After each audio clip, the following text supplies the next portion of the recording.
সাবজেক্টটা ভালো লাগে? ভালো লাগে বলতে সব সাবজেক্টই ভালো লাগে, আবার কোনোটাই ভালো লাগে না। পড়ালেখাটাই অনেক বিরক্ত লাগে। এইটা কি কোনো কথা? তোমার জীবন থেকে যদি কোনো কিছু গায়েব করে দিতে বলা হতো, কি গায়েব করতে? আগেই ফার্স্টে পড়ালেখা গায়েব করে দিতাম।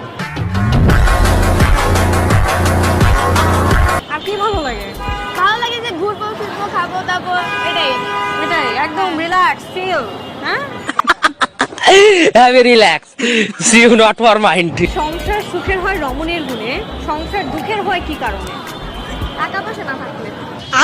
টাকা পয়সা না থাকলে ভালোবাসা জান্নাতেই পালায়া যায়। মানুষ কখন অন্য একটা মানুষকে হারিকেন দিয়ে খোঁজে? যখন তার কাছে পাওনা টাকা থাকে তখন। It's my life. It's now or never. বলো তো কোন জিনিস দিলে বাড়ে? বাস।